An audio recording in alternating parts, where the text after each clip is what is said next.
नमस्कार विद्यार्थी मित्रों।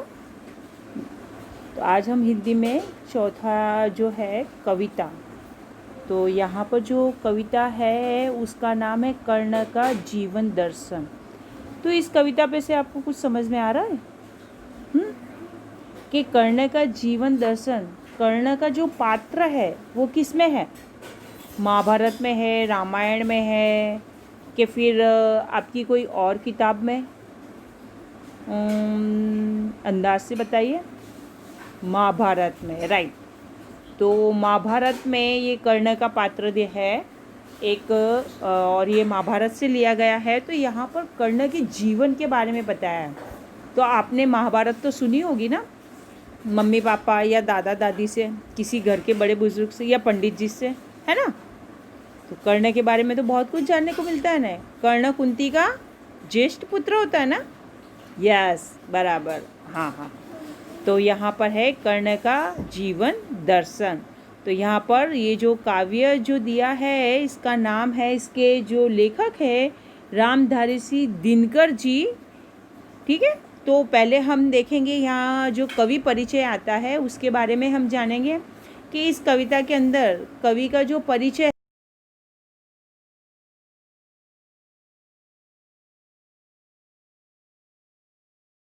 है। फिर देखने जाओ तो आपको बहुत सारे ऐसे कवि, और आप इनके बारे में तो जानते ही हो ना, रामधारी सिंह दिनकर के बारे में तो जानते ही होगे ना, है ना। तो अगर देखने जाओ तो आपने मैत्री शरण गुप्त है, राम दशरथ मिश्र है ना। और देखो तो आपके जो है नरेंद्र शर्मा है, बहुत सारे कवि हैं। तो उन कवियों में से जो गिरिधर है, तो उनमें से ये जो एक जो है रामधारी सिंह दिनकर है।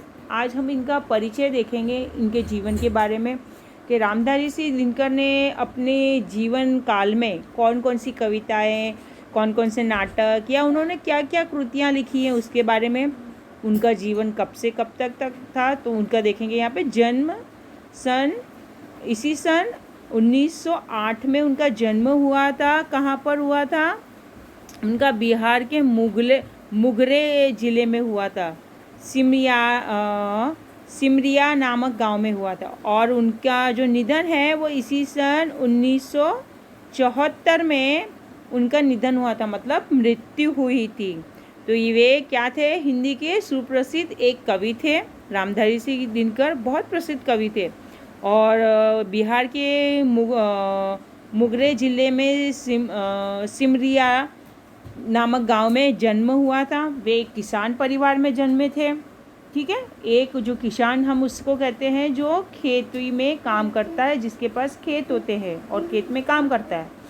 इसी तरह उन्होंने प्राथमिक शिक्षा मुगरे तथा उच्च शिक्षा पटना में प्राप्त की है। उन्होंने जो शुरुआत अपनी जो पढ़ाई का जो समय था उनका, तो वो मुगरे नामक जिस गांव में वो सियाल के पास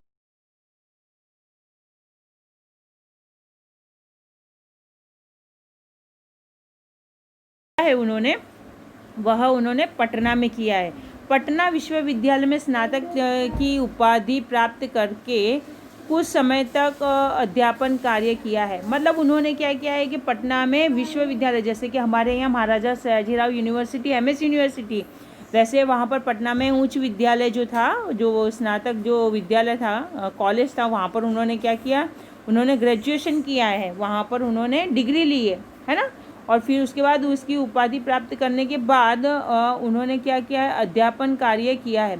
मतलब वहाँ पर वो अध्यापक के रूप में भी उन्होंने काम किया है। दिनकर जी मंडी में सब रजिस्ट्रार और मुजफ्फरपुर कॉलेज में हिंदी विभाग के अध्यक्ष रहे। तो वे यहाँ पर उन्होंने और भी काम किया। वे सब रजिस्ट्रार के रूप में कहाँ पर रहे हैं? सीतामढ़ी में।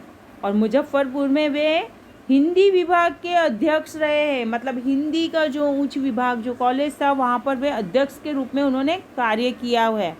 वे भागलपुर विश्वविद्यालय के कुलपति रहे हैं। कुलपति मतलब कॉलेज का डीन, है ना, जो पूरी कॉलेज को चलाता है, जो पूरे फैकल्टी हर एक विभाग को ध्यान देता है, सबसे बड़ा अधिकारी, जिसको हिंदी में कुलपति कहते हैं और इंग्लिश में उसे डीन कहते हैं। और भारत सरकार की हिंदी सलाहकार समिति के अध्यक्ष भी रहे हैं उन्होंने। और देखो दूसरा उन्होंने क्या कार्य किया, वे भारत सरकार के मतलब हमारे देश की जो सरकार है उसमें हिंदी का जो सलाहकार के अध्यक्ष के रूप में भी उन्होंने कार्य किया है। किसने किया है? रामधारी दिनकर जी ने। ठीक है, फिर दूसरा देखते हैं यहाँ पर पैराग्राफ।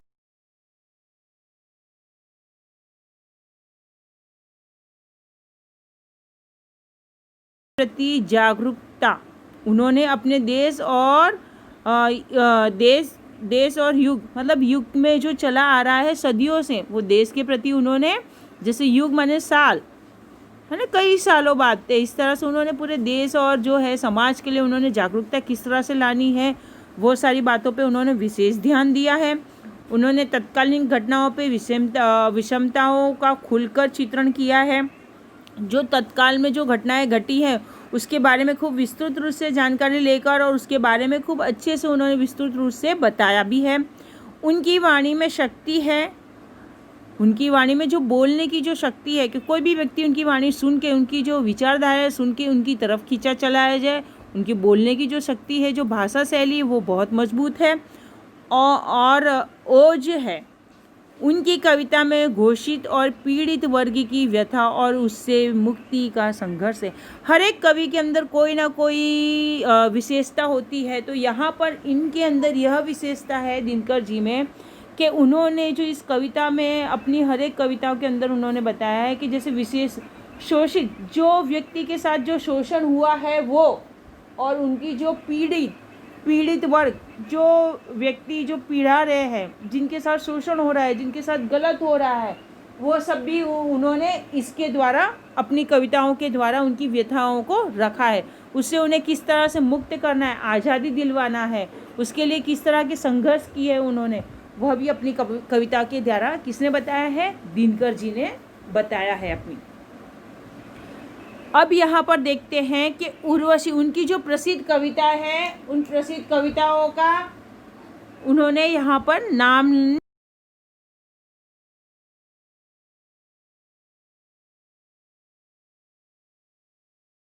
रेणुका, पुकार, रसवंती, कुरुक्षेत्र उनकी काव्य कृतियाँ हैं। क्या है? उनकी काव्य कृतियाँ हैं, जो मतलब वह बहुत विशिष्ट कविता है जो उन्होंने कविताएं लिखी है। उर्वशी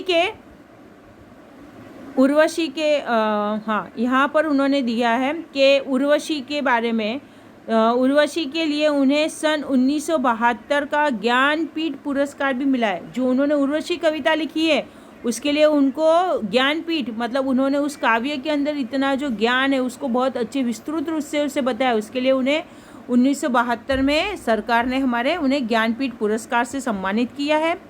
संस्कृति के 4 अध्ययन उनका चिंतन ग्रंथ है। जो उनकी संस्कृति के जो 4 अध्ययन है उनका जो चिंतन ग्रंथ है, जिसे साहित्य अकादमी पुरस्कार से सम्मानित किया गया है। जो चिंता ग्रंथ ना एक उन्होंने लिखा है संस्कृति के ऊपर 4 अध्ययनों में, 4 भाग में, जिसको अध्ययन बोलते हैं हम, 1 भाग 2 भाग, उसको हम हिंदी में अध्ययन बोलते हैं। तो ऐसे में उसका जो ग्रंथ उन्होंने जो चिंतन ग्रंथ लिखा है, तो उसके लिए उनको अकादमी ने क्या दिया है? पुरस्कार दिया है। वहाँ की साहित्य अकादमी यूनिवर्सिटी है जो साहित्य की बहुत बड़ी, तो उससे उन्हें वहाँ से उनको ये जो चिंतन ग्रंथ के लिए उनको सम्मानित भी किया गया है। अर्धनारीश्वर, मिट्टी की ओर आदि उनकी प्रमुख गद्य रचनाएं हैं, गद्य और पद्य। तो यहाँ पर जो उनकी गद्य रचनाएं हैं जो 2 है, अर्धनारीश्वर और मिट्टी की ओर, ये उनकी 2 प्रमुख रचनाएं, मतलब बहुत प्रसिद्ध रचनाएं हैं। उनका कृतित्व गुरु गुणवत्ता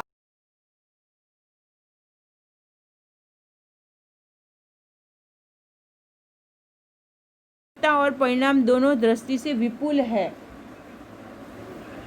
है। प्रस्तुत अब यहाँ पर जो काव्य परिचय है उस काव्य परिचय के बारे में बताया गया है। यहाँ पर जो है कर्ण का जीवन दर्शन के बारे में शुरू हो रहा है। तो अब हम यहाँ पे देखेंगे, प्रस्तुत खंड काव्यांश में रश्मि रथी महारथी कर्ण के करुण किंतु भव्य जीवन की मीमांसा करने वाला खंड काव्य है। तो यहाँ पर जो है ये जो खंड काव्य है ये रश्मिरथी में से एक जो भाग है वह है लिया गया है, जिसमें महारथी कर्ण के बारे में बताया गया है और ये खंड काव्य है। सारे अन्यायों को सहकर कर्ण जन्मजात महानता पर पुरुषार्थ जन्य महान की विजय चाहता है। वह चाहता है कि उसके जो जन्म हुआ है उसका उसे अधिकार मिले, क्योंकि वह एक राज परिवार में जन्म लिया है। लेकिन कुंती बिन ब्याही माँ बनी थी कि सूर्य देवता की उपासना करने के बाद उसको सूर्य देव से वरदान के रूप में कर्ण मिला था, और कर्ण जन्म से ही कवच कुंडल उसको धारण किए हुए थे सूर्य देवता ने। तो यहाँ पर कुंती कुंवारी होने के बावजूद कुंती समाज के डर से वह क्या करती है, कर्ण का जन्म होता है तो कर्ण को वह पानी में बहा देती है, और कर्ण को एक सारथी पुत्र की तरह पूरी जिंदगी लोगों का अपमान सहना पड़ता है। और एक सारथी परिवार जो होता है, जो राजा का जो सिंहासन चलाता है, तो वो सारथी कहलाता है। तो वहाँ पर वह उनके घर कोई संतान नहीं होती और वो लोग कर्ण को अपने घर ले जाते हैं और पाल पोस कर बड़ा करते हैं। अंत में जब पांडव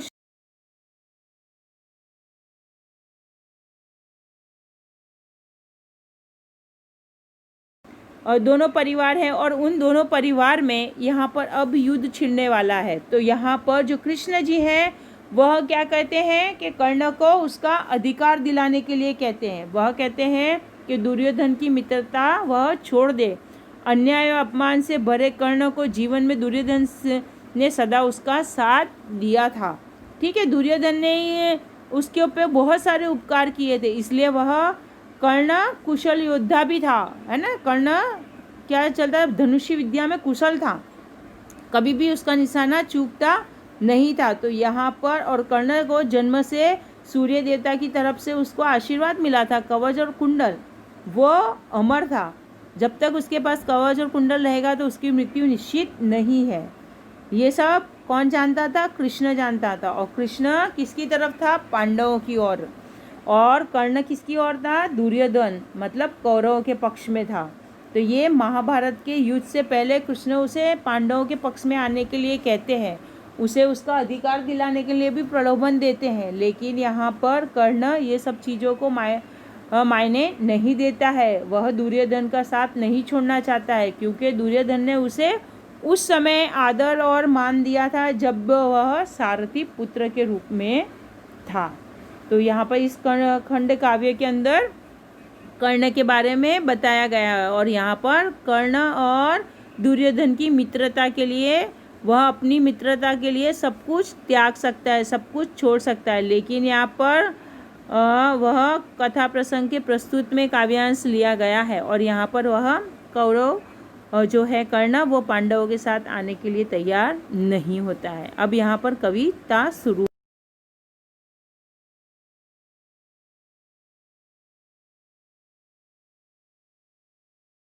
महान है, वो सारे सुखों को भी त्याग कर बैठा हुआ है कर्ण, है ना। वो क्षणभंगुर भी है, वो समझदार भी है, सुखों वो भोगने की उसकी रुचि नहीं है, वो सुख का भोगी नहीं है। वो उपकार में करना चाहता है, दूसरों के जो उपयोग, जो धन का उपयोग तो उपकार के रूप में वो चाहता है। कर्ण का जो आदर्श है वो गरुड़ पक्षी है, वो राजमहल में नहीं रहता, वो राजमहल में रहना भी नहीं पसंद करता। तो वो उसका जो पक्षी है वो कहाँ रहता है, महलों में रहता नहीं है, पहाड़ों में रहता है। महलों के शिखरों को कबूतरों के घर होते हैं। यहाँ पर वो कर्ण कहता है कि महलों के जो शिखर है उसमें कबूतरों के घर होते हैं, पर उसका जो पक्षी है वो गरुड़ वो कहाँ रहता है, पहाड़ों में रहता है। और यहाँ पर वह कर्ण क्या है, कष्टों और संघर्षों में रहकर भी मनुष्य को महान बनता है, वही लोगों को सुखी बना सकता है। तो यहाँ पर कविता का जो पहले पंक्ति है वो इस प्रकार है, वैभव विलास की चाह नहीं अपनी, कोई परवाह नहीं, बस यही चाहता हूँ केवल दान की देव सरिता निर्मल। तो यहाँ पर करतल से झरती रहे सदा, निर्धन को भरती रहे सदा। ये पहली काव्य पंक्ति है। तो इसका अर्थ इस प्रकार है काव्य पंक्ति का। कर्ण श्री कृष्ण से कहता है कि उससे धन दौलत और सांसारिक सुख भोगने की इच्छा नहीं है। वह अपने जीवन की परवाह नहीं करता है। उसकी बस यही इच्छा है कि उसके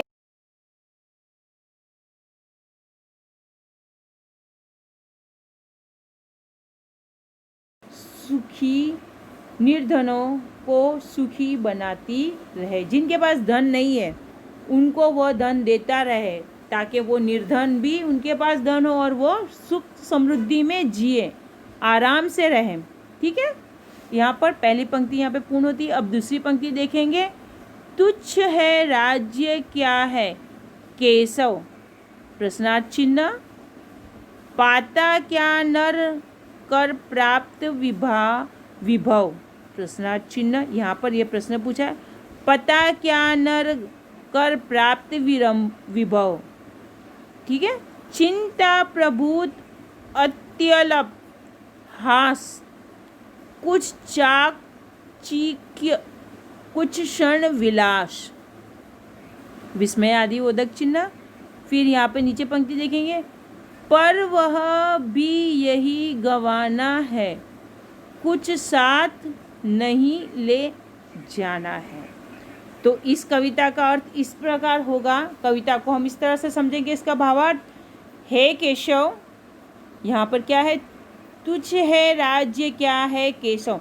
तो वो कहते हैं, हे केशव, जिस राज्य का आप मुझे प्रलोभन दे रहे हैं, है ना, कि तुम जिस राज्य के लिए तुम मुझे आज प्रलोभन मतलब ललचा रहे हो, मुझे कह रहे हो कि ये चीज़ सारी मिल जाएंगी तुम्हें। पता क्या नर कर प्राप्त विभव। तो कहते हैं यहाँ पर आगे देखिए, वह तो बहुत तुच्छ वस्तु है। मतलब आप जिस चीज़ के लिए मुझे कह रहे हो वो तो बहुत तुच्छ है, बहुत छोटी है। वैभव पाकर मनुष्य को क्या मिलता है, मतलब सुख शांति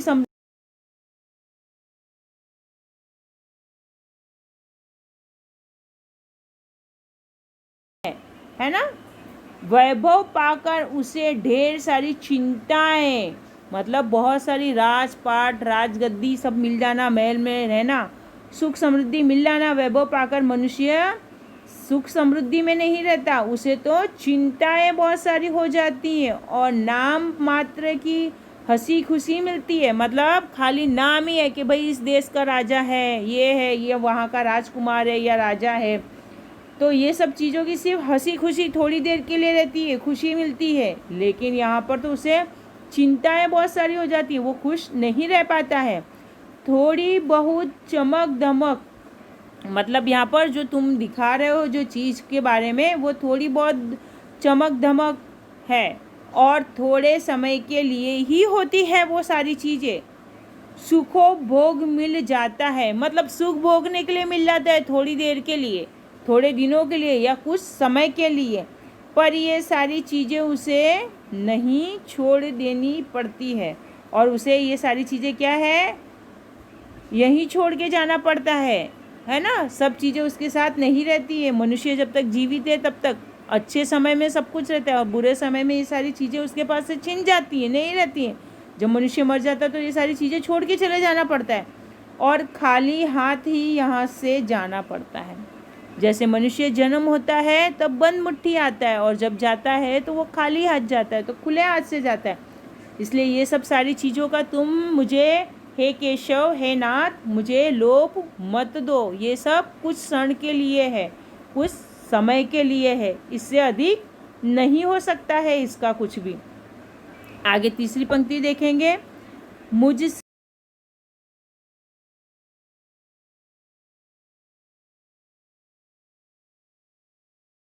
पाते हैं धन बिखराने को, लाते हैं रतन लुटाने को, जग से ना कभी कुछ लेते हैं, दान ही हृदय का देते हैं। तो तीसरी पंक्ति में इस प्रकार है कि यहाँ पर ये समझाते हैं क्या कि हे कर्ण, कृष्ण से कहता है, कर्ण कहता है हे नाथ, हे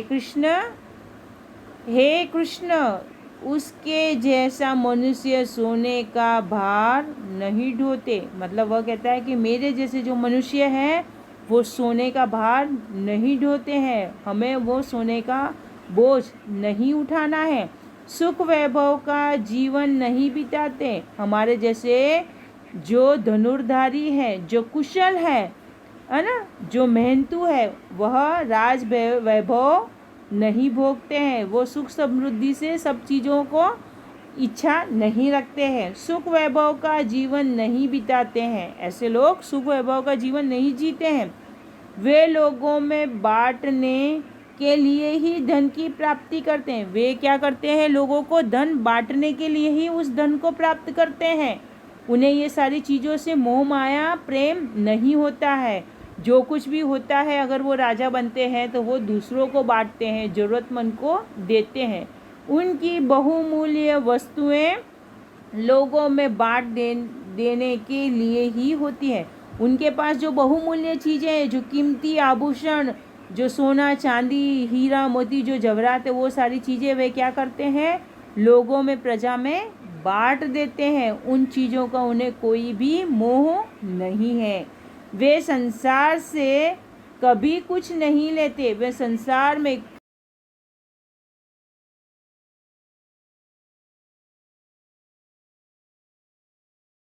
हमेशा सादाई और सिंपल और सादगी भरा जीवन जीते हैं।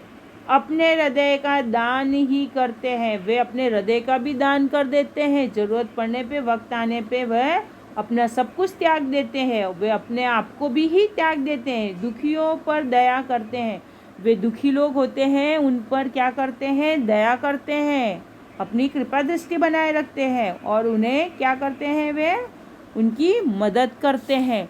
तो यहाँ पर कर्ण और कृष्ण के बीच का जो वार्तालाप है वह हमने इस काव्य पंक्तियों के द्वारा देखा है और समझा है। तो इस जो कर्ण का जीवन दर्शन जो काव्य है, जो पद्य है, पद्य माने कविता है, गद्य माने पाठ और कहानी है ना। तो यहाँ पर दो विभाग है और यहाँ पर इस कविता में कर्ण के बारे में बहुत कुछ बताया है। कर्ण को किसी भी चीज़ से मोह नहीं है, प्रेम नहीं है। वह कृष्ण की सब बातें, सब उसके देने के, रत्न लुटाने को जो भी कहता है, उसका नाम, उसका पांडव में सर्वश्रेष्ठ उसको अधिकार दिलाने के लिए भी उसको कौन? कृष्ण उसको लोभ देता है, उससे बात करता है, लेकिन सब चीज़ों को यहाँ पर कर्ण क्या करता है? अपनी मित्रता के आगे उसे ठुकरा देता है और लुटा देता है। वह कृष्ण से कहता है कि मित्रता से बड़ा कोई धन नहीं है। यहाँ पर विश्वास की सबसे बड़ी बात है। आगे की जो कविता है वो हम दूसरे पीरियड में देखेंगे विद्यार्थी मित्रों। तो आपको आगे का जो दूसरा पार्ट आपका जो है हिंदी में न्याय मंत्री, उसके जो सवाल जवाब जो भी मैंने आपको लिखवाया है वो आपको फ़ोटो क्लिक करके